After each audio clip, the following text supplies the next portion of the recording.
आप सभी भक्तों का हमारे चैनल में स्वागत है। आप सभी भक्तों को नवरात्रि के चौथे दिन की हार्दिक शुभकामनाएं। भक्तों, आज हम सुनेंगे चैत्र नवरात्रि के चौथे दिन दुर्गा सप्तशती पाठ का अध्याय 5, 6, 7 और 8, जिसे आप अंत तक श्रवण करें। ऋषि कहते हैं, पूर्व काल में शुंभ और निशुंभ नामक असुर ने अपने बल की घमंड में आकर सचीपति इंद्र के हाथों से तीनों लोकों का राज्य और यज्ञ भाग छीन लिए। वे ही दोनों सूर्य, चंद्रमा, कुबेर, यम और वरुण के अधिकार का भी उपयोग करने लगे। वायु और अग्नि का कार्य भी वे ही करने लगे। उन दोनों ने सब देवताओं को अपमानित, राजभ्रष्ट, पराजित तथा अधिकारहीन करके स्वर्ग से निकाल दिया। उन दोनों महान असुरों से तिरस्कृत देवताओं ने अपराजिता देवी का स्मरण किया और सोचा, जगदम्बा ने हम लोगों को वर दिया था कि आपत्ति काल में स्मरण करने पर मैं तुम्हारी सब आपत्तियों का तत्काल नाश कर दूंगी। यह विचार कर देवता गिरिराज हिमालय पर गए और वहां भगवती विष्णु माया की स्तुति करने लगे। देवता बोले, देवी को नमस्कार है, महादेवी शिवा को सर्वदा नमस्कार है, प्रकृति एवं भद्रा को प्रणाम है। हम लोग नियम पूर्वक जगदम्बा को नमस्कार करते हैं, रौद्र को नमस्कार है, नित्या, गौरी व धात्री को बारंबार नमस्कार है, ज्योतिष नामयी चंद्र रूपिणी एवं सुख स्वरूपा देवी को सतत प्रणाम है, शरणागतों का कल्याण करने वाली देवी एवं सिद्धि रूपा देवी को हम बारंबार नमस्कार करते हैं। नेत्रिषि राक्षसों की लक्ष्मी, राजाओं की लक्ष्मी तथा सर्वाणी शिव पत्नी स्वरूपा आप जगदम्बा को बार बार नमस्कार है। दुर्गा, दुर्गपारा, दुर्गम संकट से पार उतारने वाली, सारा सबकी सारभूता, सर्वकारिणी ख्याति कृष्णा और ध्रुमा देवी को सर्वदा नमस्कार है। अत्यंत सौम्य तथा अत्यंत रौद्र रूपा देवी को हम नमस्कार करते हैं, उन्हें हमारा बारंबार प्रणाम है।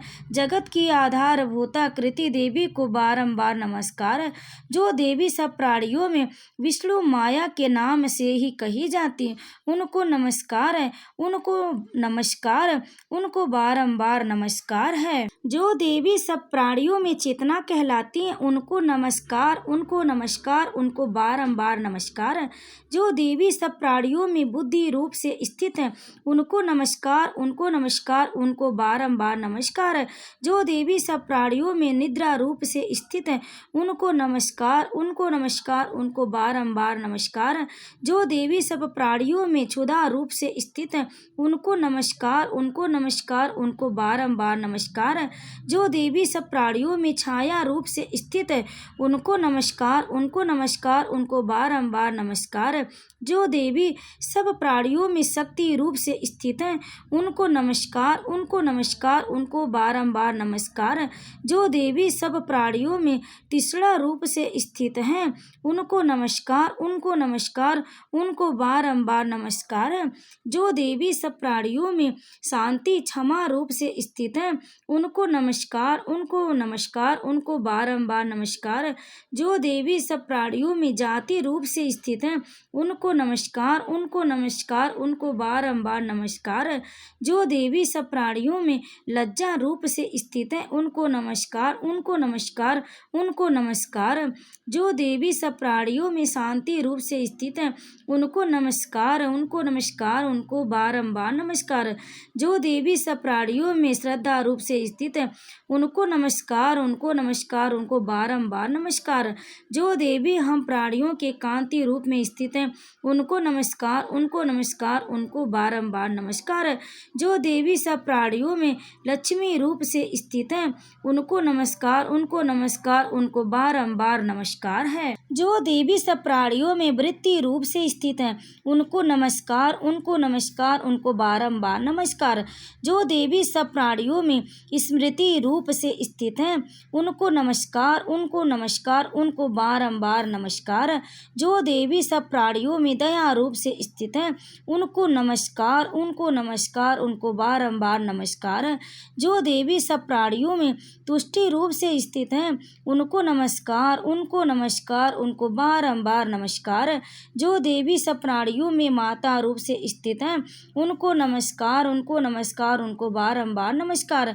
जो देवी सब प्राणियों में भ्रांति रूप रूप से स्थित है उनको नमस्कार, उनको नमस्कार, उनको बारंबार नमस्कार है। जो जीवों की इंद्रिय वर्ग की अधिष्ठात्री देवी एवं सब प्राणियों में सदा व्याप्त रहने वाली उन देवी को बारंबार नमस्कार है। उन व्याप्ति देवी को बारंबार नमस्कार है। जो देवी चैतन्य रूप से इस संपूर्ण जगत को व्याप्त करके स्थित है उनको नमस्कार, उनको नमस्कार, उनको बारंबार नमस्कार है। पूर्व काल में अपने अभिष्ट की प्राप्ति होने से देवताओं ने जिनकी स्तुति की तथा देवराज इंद्र ने बहुत दिनों तक जिनका सेवन किया वह कल्याण की साधन भूता ईश्वरी हमारा कल्याण और मंगल करें तथा सारी आपत्तियों का नाश कर डाले। उदंड दैत्यों से सताए हुए हम सभी देवता जिन परमेश्वरी को इस समय नमस्कार करते हैं तथा जो भक्ति से विनम्र पुरुषों द्वारा स्मरण की जाने पर तत्काल ही संपूर्ण विपत्तियों का नाश कर देती हैं, वे जगदम्बा हमारा संकट दूर करें। ऋषि कहते हैं, राजन, इस प्रकार जब देवता स्तुति कर रहे थे उस समय पार्वती देवी गंगा जी की जल में स्नान करने के लिए वहां आईं। सुंदर भौहों वाली भगवती ने देवताओं से पूछा, आप लोग यहाँ किसकी स्तुति करते हैं? तब उन्हीं के शरीर कोश से प्रकट हुई शिवा देवी बोली, शुंभ दैत्य से तिरस्कृत और युद्ध में निशुंभ से पराजित हो यहाँ एकत्रित हुए इस समस्त देवता यह मेरी ही स्तुति कर रहे हैं। पार्वती जी के शरीर कोश से अंबिका का प्रादुर्भाव हुआ था, इसलिए वे समस्त लोकों में कौशिकी कही जाती है। कौशिकी के प्रकट होने के बाद पार्वती देवी का शरीर काले रंग का हो गया, अतः वे हिमालय पर रहने वाली कालिका देवी के नाम से विख्यात हुई। तदंतर शुंभ निशुंभ के भृत्य चंड मुंड वहां आए और उन्होंने परम मनोहर रूप धारण करने वाली अंबिका देवी को देखा। फिर वे शुंभ के पास जाकर बोले, महाराज, एक अत्यंत मनोहर स्त्री है जो अपनी दिव्य कांति से हिमालय को प्रकाशित कर रही है। वैसा उत्तम रूप कहीं किसी ने भी नहीं देखा होगा। असुरेश्वर, पता लगाइए वह देवी कौन है और उसे ले लीजिए। स्त्रियों में तो वह रत्न है। उसका प्रत्येक अंग बहुत ही सुंदर है तथा वह अपने श्री अंगों की प्रभा से संपूर्ण दिशाओं में प्रकाश फैला रही हैं।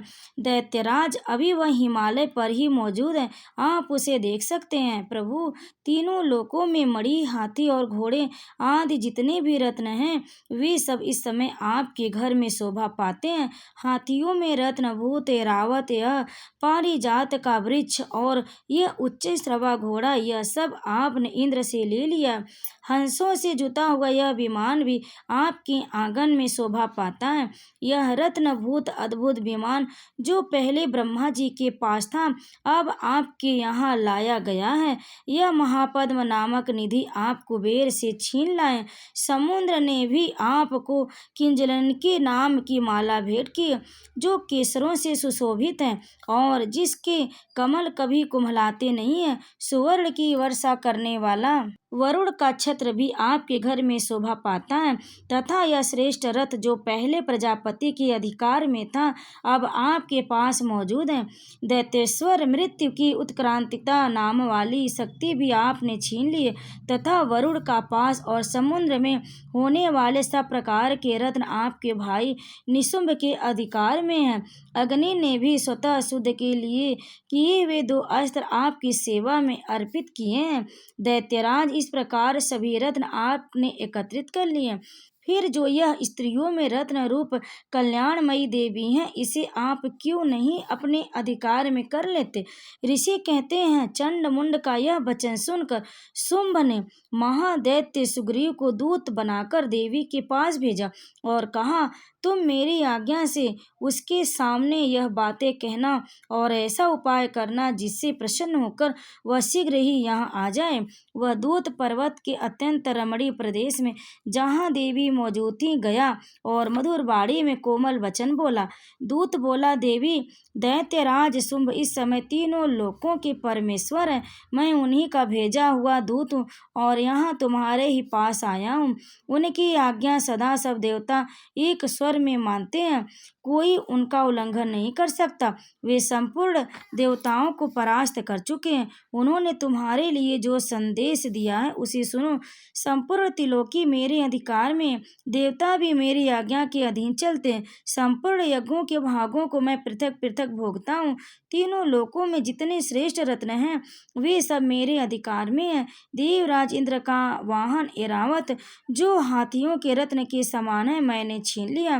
क्षीर सागर का मंथन करने से जो अश्वरत्न उच्च श्रवा प्रकट हुआ था उसे देवताओं ने मेरे पैरों पर पड़कर समर्पित किया है। सुंदरी, उनके सिवा और भी जितने रत्नभूत पदार्थ देवताओं, गंधर्वों और नागों के पास थे वे सब मेरे ही पास आ गए।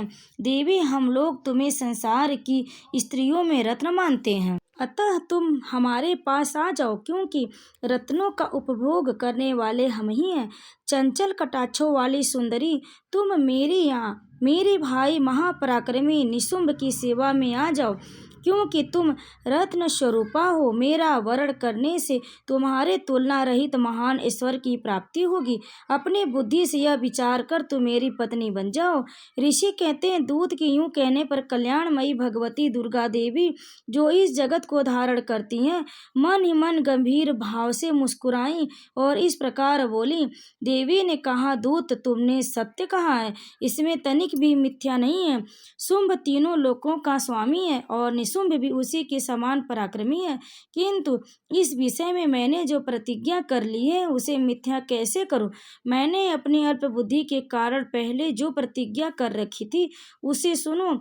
जो मुझे संग्राम में जीत लेगा, जो मेरे अभिमान को चूर्ण कर देगा तथा संसार में जो मेरे समान बलवान होगा वही मेरा स्वामी होगा।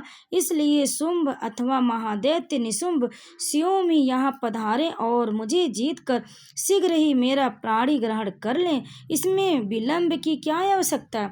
दूत बोला, देवी, तुम घमंड में भरे हो, मेरे सामने ऐसी बातें न करो। तीनों लोकों में कौन ऐसा पुरुष है जो शुंभ निशुंभ के सामने खड़ा हो सके। देवी, अन्य दैत्यों के सामने भी सारे देवता युद्ध में नहीं ठहर सकते, फिर तुम अकेली स्त्री होकर कैसे ठहर सकती हो। जिन शुंभ आदि दैत्यों के सामने इंद्र आदि सब देवता भी युद्ध में खड़े नहीं हुए, उनके सामने तुम स्त्री होकर कैसे जाओगी। इसलिए तुम मेरे ही कहने से शुंभ निशुंभ के पास चली चलो। ऐसा कहने से तुम्हारे गौरव की रक्षा होगी, अन्यथा जब वे केस पकड़कर घसीटेंगे तब तुम्हें अपनी प्रतिष्ठा खोकर जाना पड़ेगा। देवी ने कहा, तुम्हारा कहना ठीक है, शुंभ बलवान है और निशुंभ भी बड़े पराक्रमी है, किंतु क्या करूं, मैंने पहले बिना सोचे समझे प्रतिज्ञा कर ली है। अब तुम जाओ, मैंने तुमसे जो कुछ कहा है वह सब दैत्यराज से आदर पूर्वक कहना, फिर वे जो उचित जान पड़े करें। इस प्रकार श्री मार्कंडेय पुराण में सावर्णिक मनवंतर की कथा के अंतर्गत देवी महात्म्य देवी दूत संवाद नामक 5वां अध्याय पूर्ण हुआ। अब सुनिए 6ठा अध्याय। ऋषि कहते हैं, देवी का यह कथन सुनकर दूत को बड़ा अमर्ष हुआ और उसने दैत्यराज के पास जाकर सब समाचार विस्तार पूर्वक कह सुनाया। दूत के उस वचन को सुनकर दैत्यराज कुपित हो उठा और दैत्य सेनापति धूम्रलोचन से बोला, धूम्रलोचन, तुम शीघ्र अपनी सेना साथ लेकर जाओ और उस दुष्टा के केस पकड़कर घसीटते उसे बलपूर्वक यहाँ ले आओ। उसकी रक्षा करने के लिए यदि कोई दूसरा खड़ा हो तो वह देवता, यक्ष अथवा गंधर्व ही क्यों ना हो, उसे अवश्य मार डालना। ऋषि कहते हैं, शुंभ की इस प्रकार आज्ञा देने पर वह धूम्रलोचन दैत्य 60,000 असुरों की सेना के साथ लेकर वहां से तुरंत चल दिया। वहां पहुंचकर उसने हिमालय पर रहने वाली देवी को देखा और ललकार कर कहा, अरे तू शुंभ निशुंभ के पास चल। यदि इस समय प्रसन्नता पूर्वक मेरे स्वामी के समीप नहीं चलेगी तो मैं बलपूर्वक झोटा पकड़कर घसीटते हुए तुझे ले चलूंगा। देवी बोली, तुम्हें दैत्यों के राजा ने भेजा है, तुम स्वयं भी बलवान हो और तुम्हारे पास विशाल सेना भी है। ऐसी दशा में यदि मुझे बलपूर्वक ले चलोगे तो मैं तुम्हारा क्या कर सकती हूँ। ऋषि कहते हैं, देवी के यूं कहने पर असुर धूम्रलोचन उनकी ओर दौड़ा तब अंबिका ने हूँ शब्द के उच्चारण से उसे भस्म कर दिया। फिर तो क्रोध में भरी हुई दैत्यों की विशाल सेना और अंबिका ने एक दूसरे पर तीखे सहायकों, शक्तियों तथा फरसों की वर्षा आरंभ की। इतने में ही देवी का वाहन सिंह क्रोध में भरकर भयंकर गर्जना करके गर्दन बालों को हिलाता हुआ असुरों की सेना में कूद पड़ा। उसने कुछ दैत्यों को पंजे की मार से, कितनों को अपने जबड़ों से और कितने ही महादैत्यों को पटक कर ऊंट की दाढ़ों से घायल करके मार डाला। उस सिंह ने अपने नखों से कितनों के पेट फाड़ डाले और थप्पड़ मारकर कितनों के सिर धड़ से अलग कर दिए। कितनों की भुजाएं और मस्तक काट डाले तथा अपने गर्दन के बाल हिलाते हुए उसने दूसरे दैत्यों के पेट फाड़कर उनका रक्त चूस लिया। अत्यंत क्रोध में भरे हुए देवी के वाहन उस महाबली सिंह ने क्षण भर में ही असुरों की सारी सेना का संहार कर डाला। शुंभ ने जब सुना कि देवी ने धूम्रलोचन असुर को मार डाला तथा उसके सिंह ने सारी सेना का सफाया कर डाला, तब उस दैत्यराज को बड़ा क्रोध हुआ। उसका ओठ कांपने लगा। उसने चंड और मुंड नामक दो महादैत्यों को आज्ञा दी, हे चंड और हे मुंड, तुम लोग बहुत बड़ी सेना लेकर वहां जाओ। उस देवी के झोटे पकड़कर अथवा उसे बांधकर शीघ्र यहाँ ले आओ। यदि इस प्रकार उसको लाने में संदेह हो तो युद्ध में सब प्रकार के अस्त्र शस्त्रों तथा समस्त आसुरी सेना का प्रयोग करके उसकी हत्या कर डालना। उस दुष्टा की हत्या होने तथा सिंह के मारे जाने पर उस अंबिका को बांध कर साथ शीघ्र ही लौटाना। इस प्रकार श्री मार्कंडेय पुराण में सावर्णिक मनवंतर की कथा के अंतर्गत देवी महात्म्य धूम्रलोचन वध नामक छठा अध्याय पूरा हुआ। अब सुनिए 7वां अध्याय, जिसमें चंड और मुंड का वध है। ऋषि कहते हैं, तदंतर शुंभ की आज्ञा पाकर वे चंड मुंड आदि दैत्य चतुरंगड़ी सेना के साथ अस्त्र शस्त्रों से सुसज्जित हो चल दिए। फिर गिरिराज हिमालय के सुवर्ण में ऊंचे शिखर पर पहुंचकर उन्होंने सिंह पर बैठी देवी को देखा। वे मंद मंद मुस्कुरा रही थी। उन्हें देखकर दैत्य लोग तत्परता से पकड़ने का उद्योग करने लगे। किसी ने धनुष तान लिया, किसी ने तलवार संभाली और कुछ लोग देवी के पास आकर खड़े हो गए। तब अंबिका ने उन शत्रुओं के प्रति बड़ा क्रोध किया। उस समय क्रोध के कारण उनका मुख काला पड़ गया, ललाट में भौहें टेढ़ी हो गईं और वहां से तुरंत विकराल मुखी काली प्रकट हुई, जो तलवार और पास लिए हुए थी। वे विचित्र खड़गवांग धारण किए तथा चीते के चर्म की साड़ी पहने नर मुंडों की माला से विशोभित थी। उनके शरीर का मांस सूख गया था, केवल हड्डियों का ढांचा था, जिससे वे अत्यंत भयंकर जान पड़ती थी। उनका मुख बहुत विशाल था, जीभ लपलपाने के कारण वे और भी डरावनी प्रतीत होती थी। उनकी आंखें भीतर को धसी हुई और कुछ लाल थी। वे अपनी भयंकर गर्जना से संपूर्ण दिशाओं को गूंज रही थी। बड़ी बड़ी दैत्यों का वध करती हुई वे कालिका देवी बड़े वेग से दैत्यों की उस सेना पर टूट पड़ी और उन सबको भक्षण करने लगी। वे पार्श्व रक्षकों, अंकुशधारी महावतों, योद्धाओं और घंटा सहित कितने ही हाथियों को एक ही हाथ से पकड़कर मुख में डाल लेती थी। इस प्रकार घोड़े, रथ और सारथी के साथ रथी सैनिकों को मुख में डालकर वे उन्हें बड़े भयानक रूप से चबा डालती थी। किसी के बाल पकड़ लेती, किसी का गला दबा देती, किसी को पैरों से कुचल डालती और किसी को छाती के धक्के से गिराकर मार डालती थी। वे असुरों के छोड़े हुए बड़े बड़े अस्त्र शस्त्र मुख से पकड़ लेती थी और रोष में भरकर उनको दांतों से पीस डालती थी। काली ने बलवान एवं दुरात्मा दैत्यों की वह सारी सेना रौंद डाली और खा डाली और कितनों को मार भगाया। कोई तलवार के घाट उतारे गए, कोई खड़वांग से पीटे गए और कितने ही असुर दांतों के अग्रभाग से कुचले जाकर मृत्यु को प्राप्त हुए। इस प्रकार देवी ने असुरों की उस सारी सेना को क्षण भर में मार गिराया। यह देख चंड उन अत्यंत भयानक काली देवी की ओर दौड़ा तथा महादैत्य मुंड ने भी अत्यंत भयंकर बाणों की वर्षा से तथा हजारों बार चढ़ाए हुए चक्रों से उन भयानक नेत्रों वाली देवी को आच्छादित कर दिया। वे अनेक चक्र देवी के मुख में समाते हुए ऐसे जान पड़े मानो सूर्य के बहुतेरे मंडल बादलों के उदर में प्रवेश कर रहे हों। तब भयंकर गर्जना करने वाली काली ने अत्यंत रोष में भरकर विकट अट्टहास किया। उस समय उनके विकराल बदन के भीतर कठिनता से देखे जा सकने वाले दांतों की प्रभा से वे अत्यंत उज्ज्वल दिखाई देती थी। देवी ने बहुत बड़ी तलवार हाथ में ले हूं का उच्चारण करके चंड पर धावा किया और उसके केस पकड़कर उसी तलवार से उसका मस्तक काट डाला। चंड को मारा गया देखकर मुंड भी देवी की ओर दौड़ा। तब देवी ने रोष में भरकर उसे भी तलवार से घायल करके धरती पर सुला दिया। महापराक्रमी चंड और मुंड को मरा हुआ देख मरने से बची हुई बाकी सेना भय से व्याकुल और चारों ओर भाग गई। तदंतर काली ने चंड और मुंड का मस्तक हाथ में ले चंडिका के पास जाकर प्रचंड अट्टहास करते हुए कहा, देवी, मैंने चंड और मुंड नामक इन दो महापशुओं को तुम्हें भेंट किया है। अब युद्ध यज्ञ में तुम शुंभ और निशुंभ का स्वयं ही वध करना। ऋषि कहते हैं, वहां लाए हुए उन चंड मुंड नामक महादैत्यों को देखकर कल्याणमयी चंडी ने काली से मधुर वाणी में बोला, देवी, तुम चंड और मुंड को लेकर मेरे पास आई हो, इसलिए संसार में चामुंडा के नाम से तुम्हारी ख्याति होगी। इस प्रकार श्री मार्कंडेय पुराण में सावर्णिक मनवंतर की कथा के अंतर्गत देवी महात्म्य चंड मुंड वध नामक 7वां अध्याय पूरा हुआ। अब सुनिए 8वां अध्याय। ऋषि कहते हैं, चंड और मुंड नामक दैत्य के मारे जाने तथा बहुत सी सेना का संहार हो जाने पर दैत्यों के राजा प्रतापी शुंभ के मन में बड़ा क्रोध हुआ और उसने दैत्यों की संपूर्ण सेना को युद्ध के लिए कूच करने की आज्ञा दी। वह बोला, आज उदयुध नाम के 86 दैत्य सेनापति अपनी सेनाओं के साथ युद्ध के लिए प्रस्थान करे। कंबू नाम वाले दैत्यों के 84 सेना नायक अपनी वाहिनी से घिरे हुए यात्रा करे। 50 कोटि वीर कुल के और 100 धौम्र कुल के असुर सेनापति मेरी आज्ञा से सेना सहित कूच करे।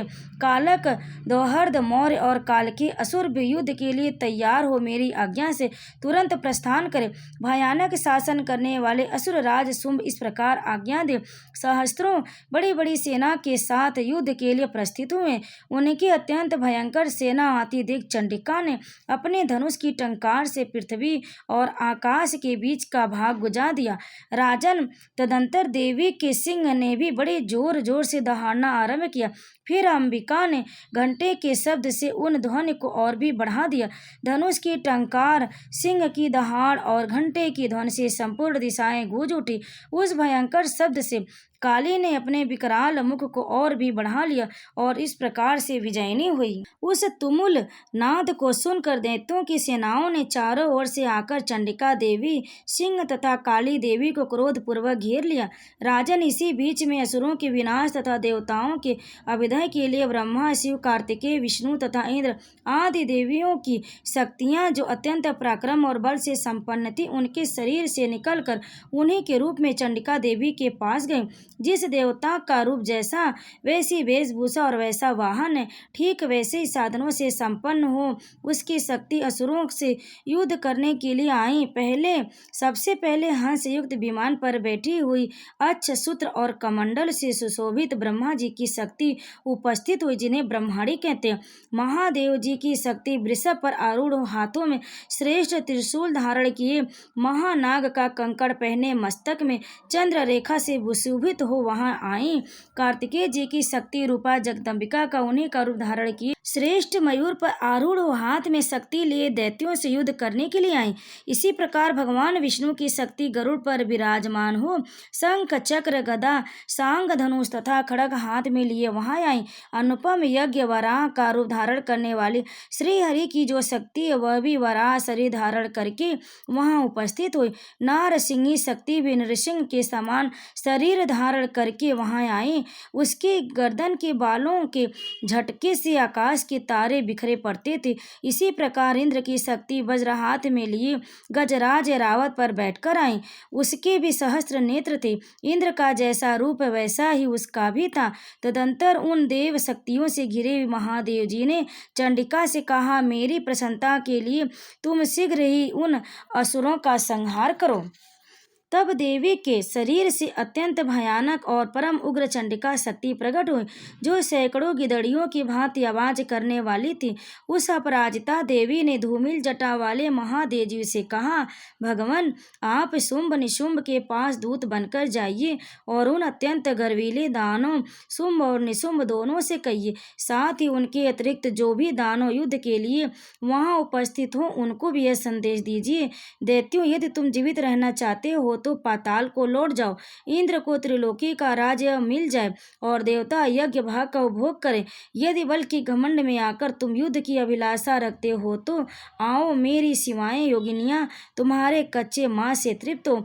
चूंकि उस देवी ने भगवान शिव को दूत के कार्य में नियुक्त किया था, इसलिए वह शिवदूती के नाम से संसार में विख्यात हुई।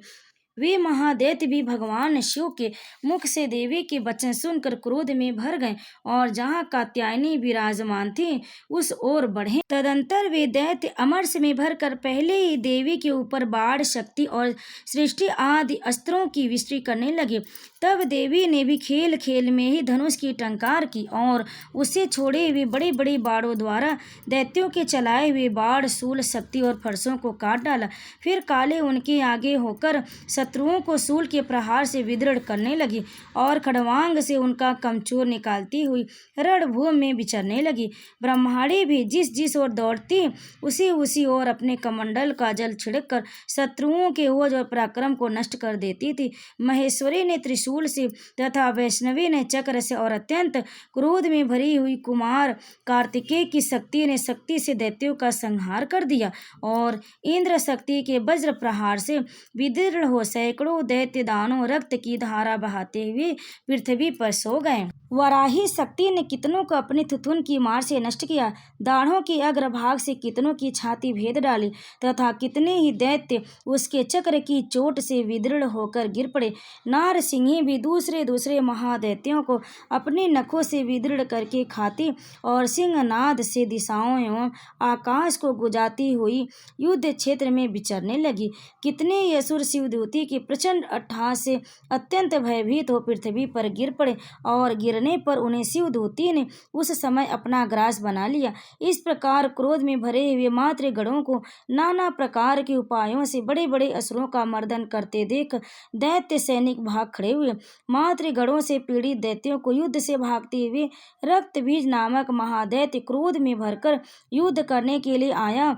उसके शरीर से जब रक्त की बूंद पृथ्वी पर गिरती तब उसी के समान शक्तिशाली एक दूसरा महादैत्य पृथ्वी पर पैदा हो जाता। महासुर रक्तबीज हाथ में गदा लेकर इंद्र शक्ति के साथ युद्ध करने लगा। तब इंद्री ने अपने ब्रज से रक्तबीज को मारा। ब्रज से घायल होने पर उसके शरीर से बहुत सा रक्त चूने लगा और उससे उसी के समान रूप तथा पराक्रम वाले योद्धा उत्पन्न होने लगे। उनके शरीर से रक्त की बूंदें गिरी, उतने ही पुरुष उत्पन्न हो गए। वे सब रक्त बीज की समान ही वीर्यवान, बलवान तथा पराक्रमी थे। वे रक्त से उत्पन्न होने वाले पुरुष भी अत्यंत भयंकर अस्त्र शस्त्रों का प्रहार करते हुए वहां मातृगणों के साथ घोर युद्ध करने लगे। पुनः वज्र के प्रहार से जब उनका मस्तक घायल हुआ तब रक्त बहने लगा और उससे हजारों पुरुष उत्पन्न हो गए। वैष्णवी ने युद्ध में रक्त बीज पर चक्र का प्रहार किया तथा इंद्री ने उस दैत्य सेनापति को गदा से चोट पहुंचाई। वैष्णवी के चक्र से घायल होने पर उसके शरीर से जो रक्त बहा और उससे जो उसी के बराबर आकार वाले सहस्रों महादैत्य प्रकट हुए, उनके द्वारा संपूर्ण जगत व्याप्त हो गया। कौमारी ने शक्ति से, वराही ने खड्ग से और महेश्वरी ने त्रिशूल से महादैत्य रक्तबीज को घायल किया। क्रोध में भरे हुए उस महादैत्य रक्तबीज ने भी गदा से सभी मात्र शक्तियों पर पृथक पृथक प्रहार किया। शक्ति और शूल आदि से अनेक बार घायल होने पर जो उसके शरीर से रक्त की धारा पृथ्वी पर गिरी, उससे भी निश्चय ही सैकड़ों असुर उत्पन्न हुए। इस प्रकार उस महादैत्य के रक्त से प्रकट हुए असुरों द्वारा संपूर्ण जगत व्याप्त हो गया। इससे उन देवताओं को बड़ा भय हुआ। देवताओं को उदास देख चंडिका ने काली से शीघ्रता पूर्वक कहा, चामुंडे, तुम अपना मुख और भी फैलाओ तथा मेरे सहस्त्रपात से गिरने वाले रक्त बिंदुओं को और उनसे उत्पन्न होने वाले महादैत्यों को तुम अपने इस उतावले मुख से खा जाओ। इस प्रकार रक्त से उत्पन्न होने वाले महादैत्य का भक्षण करती हुई तुम रण में विचरती रहो। ऐसा करने करने से उस दैत्य का सारा रक्त क्षीण हो जाने पर वह स्वयं भी नष्ट हो जाएगा। उन भयंकर दैत्यों को जब तुम खा जाओगी तब दूसरे नए दैत्य उत्पन्न नहीं हो सकेंगे। काली से यूं कहकर चंडिका देवी ने शूल से रक्त बीज को मारा और काली ने अपने मुख से उसका रक्त ले लिया। तब उसने वहां चंडिका पर गदा से प्रहार किया, किंतु उस गदापात ने देवी को तनिक भी वेदना नहीं पहुंचाई। रक्त बीज के घायल शरीर से बहुत सा रक्त गिरा, किंतु ज्यों ही वह गिरा त्यों ही चामुंडा उसे अपने मुख में ले लिया। रक्त गिरने से काली के मुख से जो महादैत्य उत्पन्न हुए उन्हें भी वह चट कर गई और उसने रक्त बीज का रक्त भी पी लिया। तदंतर देवी ने रक्त बीज को, जिसका रक्त चामुंडा ने पी लिया था, ब्रज, बाढ़, खड़ग तथा वृष्टि आदि से मार डाला। राजन, इस प्रकार शास्त्रों के समुदाय से आहत एवं रक्तहीन हुआ महादैत्य रक्त बीज पृथ्वी पर गिर पड़ा। नरेश्वर, इससे देवताओं को अनुपम हर्ष की प्राप्ति हुई और मातृगण उन असुरों के रक्तपान के मत से उद्धत सा होकर नृत्य करने लगा। इस प्रकार श्री मार्कंडेय पुराण में सावर्णिक मनवंतर की कथा के अंतर्गत देवी महात्म्य में रक्त बीज नामक 8वां अध्याय पूरा हुआ। तो प्रेम से बोलिए माँ भगवती की जय। इस अध्याय को अंत तक श्रवण करने के लिए आप सभी भक्तों का बहुत बहुत धन्यवाद। जय माता दी।